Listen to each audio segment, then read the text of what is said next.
Kalau menurut Ustadz sendiri, metode apa yang digunakan dalam pantauan hilal Ramadan 2026 untuk di lapangan sendiri begitu? Metode apa saja begitu Ustadz? Yang berlaku di Indonesia ini ada pengamatan ya, mengamati hilalnya ya. Otomatis kalau pengamat hilal itu banyak ya.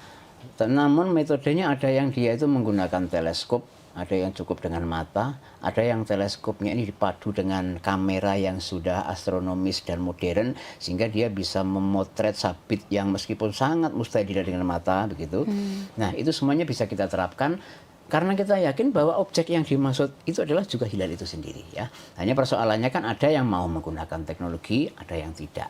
Ada yang cukup dengan mata sebagaimana Rasulullah begitu. Sehingga variasi sekali metode yang dipakai untuk ru'yat hilal di lapangan. Kemudian faktor apa saja yang mempengaruhi keberhasilan ru'yatul hilal ini Ustadz? Baik, ru'yat hilal itu yang pasti cuaca itu paling utama ya. Yang kedua, tinggi hilal. Tinggi hilal itu secara astronomis di bawah 7 mata manusia mustahil melihat. Gitu. Jadi kalau ada laporan di bawah 7 itu ya dia boleh dikatakan klaim.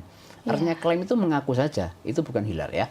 Lalu secara teleskopis gitu ya, itu di bawah 7, tapi ya mungkin sekitaran 5 sampai 6. Nah, itu pun perlu nanti olah foto atau stacking.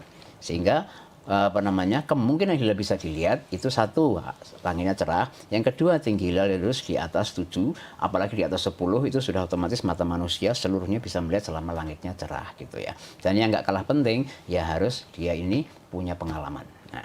Baik, kemudian kalau Muhammadiyah sendiri kan telah menentukan awal Ramadan ya, metode yang digunakan sendiri menggunakan apa Ustadz? Jadi Muhammadiyah mulai 1447 ini itu beralih ya dari dulu wujudul hilal lokal gitu ya, sekarang menjadi imkanur ru'yat global. Imkanur ru'yat global itu artinya apa? Ya peluang di mana bisa diru'yat hilal itu dan berlaku di seluruh dunia. Dan itu tidak perlu diru'yat hanya karena imkan. Imkan di sini adalah bahasa secara astronomis itu memungkinkan diru'yat. Sehingga dipatoklah tinggi hilal itu 5 derajat. Kemudian elongasi ya dari bulan ke matahari ini 8 derajat.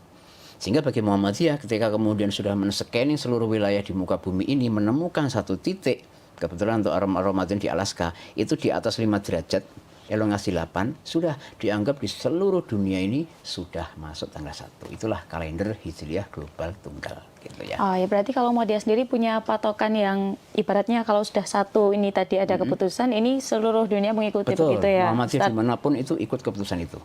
Baik, kemudian mungkin Tribuners ini ada yang cukup penasaran terkait hisab hakiki wujudul hilal. Ini secara gamblangnya atau bahasa bayinya itu seperti apa Ustadz? Yang sebelumnya dipakai Muhammadiyah kan wujudul hilal. Wujud itu artinya ada.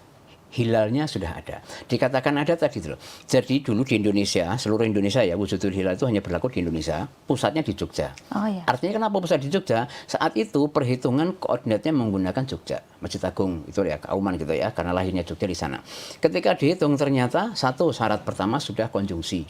Bahasa kita sudah ada gerhana matahari total. Nah, pada saat gerhana matahari total terjadinya itu adalah sudah konjungsi ya. Kemudian setelah maghrib, pada saat matahari terbenam, ternyata dari perhitungan hilalnya itu sudah 0, sekian ketinggiannya.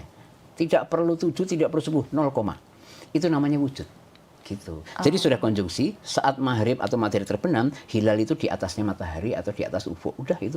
Berarti sudah terlihat begitu ya Ustaz? Terlihat atau secara ilmu. Secara ilmu. Tadi itu 0,1 itu kan hanya ilmu aja. Iya. 1 derajat ilmu, bahkan sampai 5 pun ilmu. Mata kita mustahil. Iya. Gitu. Oke, baik. Download Tribun X sekarang. Menghadirkan lokal menjadi Indonesia.